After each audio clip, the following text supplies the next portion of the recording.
अगर आप rheumatoid arthritis से परेशान हैं, आप बहुत दवा खा चुके हैं, आपने बहुत डॉक्टर घूम लिए हैं, बहुत हॉस्पिटल जाके आ चुके हैं, फिर भी आप नॉर्मल ज़िंदगी जी नहीं पा रहे हैं, तो ये आज का वीडियो आपके लिए है कि रूमेटॉइड आर्थराइटिस होम्योपैथी से कैसे मैनेज होता है। हम डे टू डे देखते हैं कि हमने बहुत सारे रूमेटिक आर्थराइटिस के पेशेंट पूरी तरह से ठीक किए हुए हैं, बहुत सारे पेशेंट ठीक हो रहे हैं, अपनी ज़िंदगी नॉर्मल से जी रहे हैं।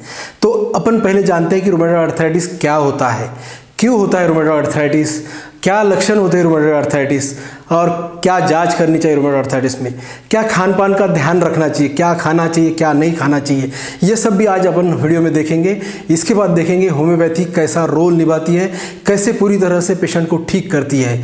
तो आज हम जानेंगे रूमेटॉइड आर्थराइटिस के बारे में। दोस्तों नमस्कार, मैं डॉक्टर प्रभाकर जायभाई, त्रिमूर्ति होम्योपैथी, ये मेरा यूट्यूब चैनल है, आप सभी का स्वागत है। तो अभी शुरुआत करते हैं रूमेटॉइड आर्थराइटिस के बारे में।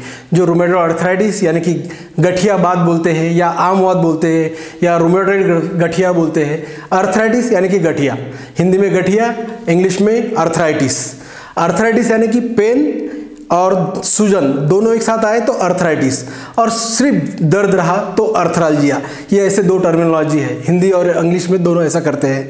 तो गठिया, आमवात या रूमेटॉइड आर्थराइटिस के बारे में हम शुरू करते हैं। ये एक ऑटोइम्यून डिसीज़ है जो कि क्रॉनिक है और इन्फ्लामेटरी है।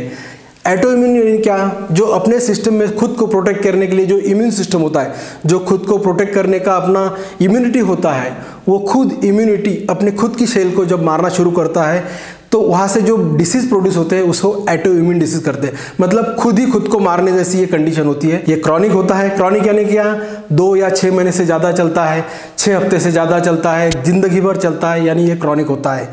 और इसमें फ्लेयर्स भी आते हैं, मतलब रूमेटॉइड आर्थराइटिस बढ़ता है, फिर कुछ दिन कम हो जाता है, फिर वापस आता है। तो इसके फ्लेयर्स भी ठीक करना बहुत ज़रूरी है, क्योंकि इसमें बहुत दर्दनाक होता है ये फ्लेयर्स बढ़ना। और ये इन्फ्लामेटरी यानी क्या, सूजन, जिसमें सूजन, जलन, दर्द, जोड़ों में लालपना आना, ये सब होता है रूमेटॉइड आर्थराइटिस। और इसके कारण जोड़ों के बाहर भी इसका फैलाव होता है, आँखों में हो सकता है, हार्ट पे हो सकता है, लंग पे हो सकता है, किडनी पे हो सकता है, ये बाकी ऑर्गन को भी डैमेज कर सकता है। इसीलिए इसको ठीक करना बहुत ज़रूरी है। तो देखते हैं ये रूमेटॉइड आर्थराइटिस की कितनी फैलाव मात्रा है भारत में या इंडिया में या बाहर में। ये मोस्टली 1000 लोगों में 7 लोगों को होता है, ऐसा इसका एक प्रिवालेंस अपन ने देखा गया है।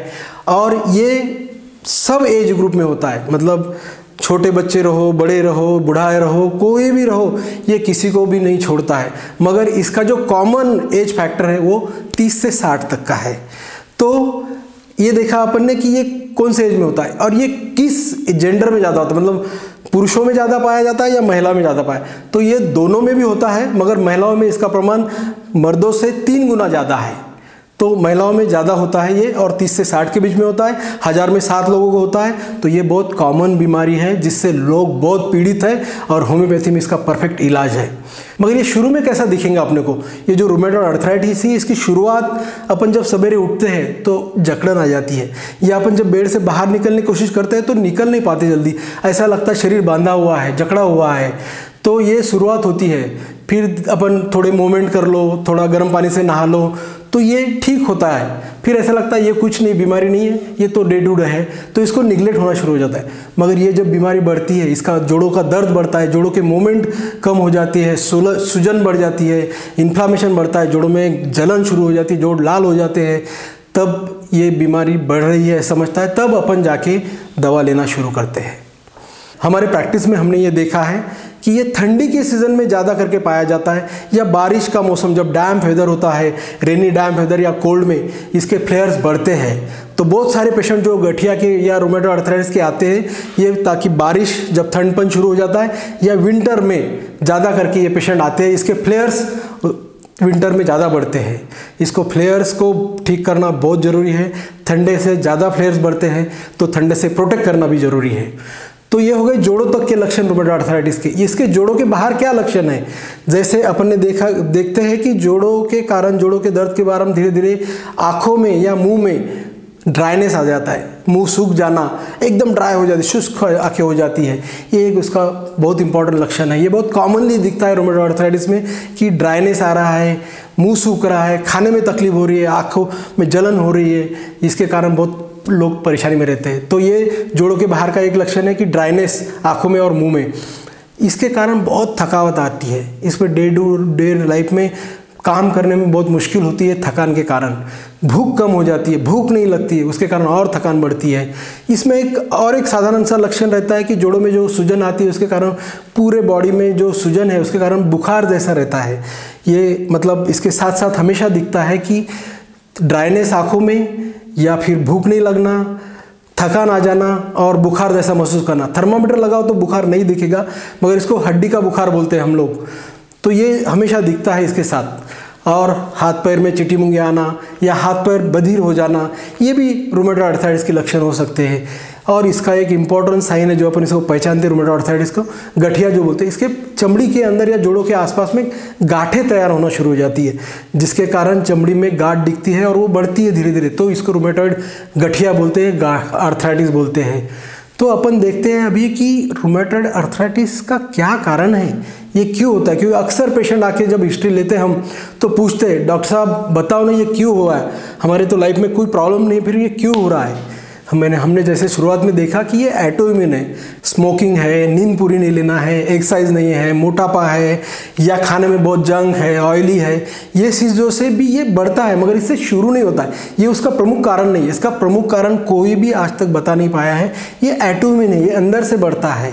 इसका हमने एक मेटाफिजिकल कॉज देखा है कि जहाँ हम खुद को गलत महसूस करते हैं, जैसे कोई चीज़ हो गई और वहाँ पे हमने खुद को ही दोषी ठहराया, वहाँ से रूमेटॉइड आर्थराइटिस या ऑटोइम्यून डिसीज शुरू हो जाते हैं। तो ऑटोइम्यून डिसीज या रूमेटॉइड आर्थराइटिस अगर अपन ने कंट्रोल नहीं किया, ये बात को अगर कंट्रोल में नहीं रखा, इसकी प्रॉपर ट्रीटमेंट नहीं की, तो इसके कॉम्प्लिकेशन आना भी शुरू होते हैं।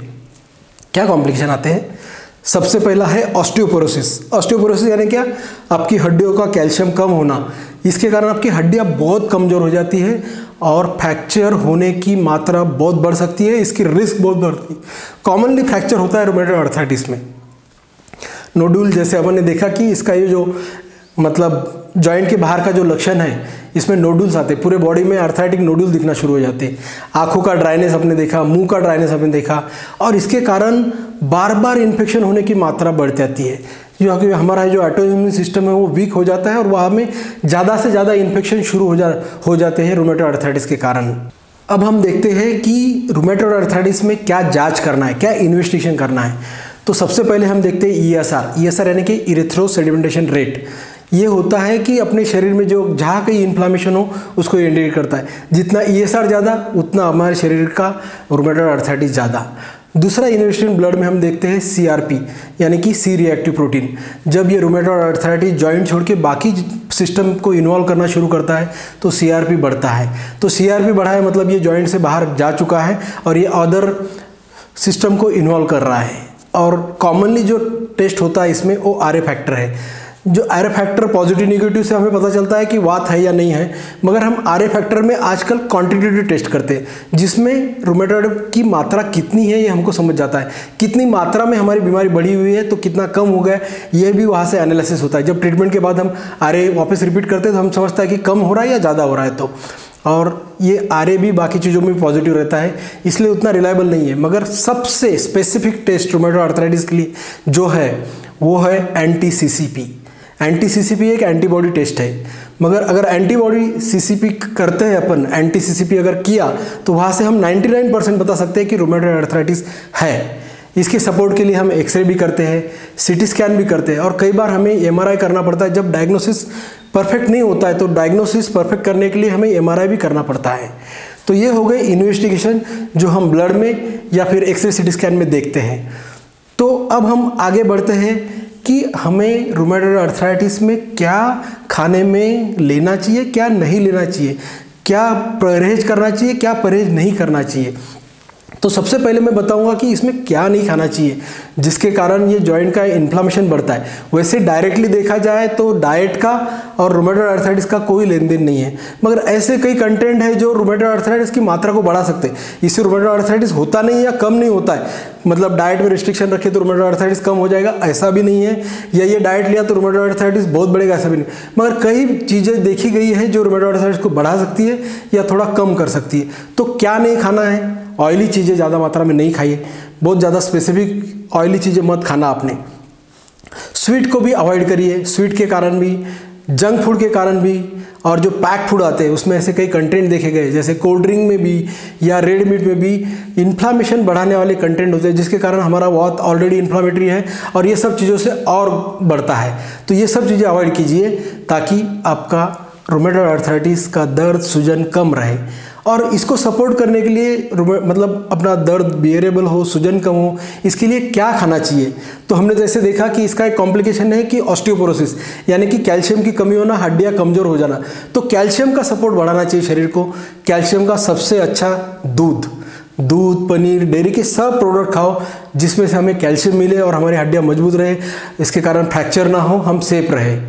और उसके बाद हमने फ्रेश नेचुरल वेजिटेबल्स खाने चाहिए, फ्रूट्स खाना चाहिए, इसमें अच्छे एंटीऑक्सीडेंट होते हैं, विटामिन होते हैं जो हमारे इम्यून सिस्टम को अच्छा करते हैं और वो आंत में थोड़ी सी हमको सपोर्ट करते हैं पेन, दर्द, सूजन कम करने के लिए। नट्स, ड्राई फ्रूट्स भी खाओ, ये भी बहुत इंपॉर्टेंट। और ओमेगा 3 ऐसा एक कंटेंट रहता है फूड में जो हमारा इन्फ्लामेशन कम करता है, जिसको एंटी इन्फ्लामेटरी बोलते हैं। ओमेगा 3 ये एंटी इन्फ्लामेटरी काम करता है। जैसे सोयाबीन हो गया, ऑलिव ऑयल हो गया, फिश में बहुत ज़्यादा मात्रा में ओमेगा 3 पाया जाता है, या फ्लेक्स सीड्स हो गए या चिया सीड्स हो गए। ये सब अगर आप खाने में बढ़ाए, इसकी मात्रा बढ़ाए, रेगुलरली खाए तो आपको थोड़ा सा दर्द में राहत मिलेगा, सूजन इन्फ्लामेशन में कमी आएगी। तो ये खाना चाहिए। और एक चीज़ है, इसमें क्या परहेज करना चाहिए? इसमें बहुत सारे पेशेंट बोलते हैं ये खाने से दर्द होता है, वो खाने से दर्द होता है। तो ये मैं बोलता हूँ कि आपका खुद का परहेज आप खुद ही ढूंढो। आपको जो मात्रा खाने से तकलीफ होती है उसको आप अवॉइड करो, जो खाने से आपको अच्छा लगता है वो खाओ, मगर जो चीज़ें मैंने नहीं बोली वो मत खाना। सिर्फ आपको परहेज बढ़ाना है जो चीज़ों से तकलीफ होती है। और इसके बाद में सबसे इम्पोर्टेंट चीज़ मैं बताऊंगा, रेगुलर एक्सरसाइज कीजिए। एक्सरसाइज से आपके जॉइंट में हीट बनी रहेगी, आपका जकड़न, स्टिफनेस कम हो जाएगा, आपकी जॉइंट की मोबिलिटी बढ़ जाएगी और आपको तंदुरुस्त रहने में फ़ायदा होगा। वजन नहीं बढ़ेगा तो बीमारी थोड़ी कंट्रोल में रहेगी। इसलिए एक्सरसाइज करना बहुत ज़रूरी है। अपने जॉइंट्स को प्रोटेक्ट करो, खुश रहो, होम्योपैथी की ट्रीटमेंट लो ताकि आप ये बीमारी से पूरी तरह ठीक हो सको, इसका आप देख सके। तो होम्योपैथी से आप पूरे ठीक होते हैं ये जान लो। Thank you very much. आप मेरे यूट्यूब चैनल को सब्सक्राइब करना ना भूलें। सब्सक्राइब करो, लाइक करो, शेयर करो। Thank you very much.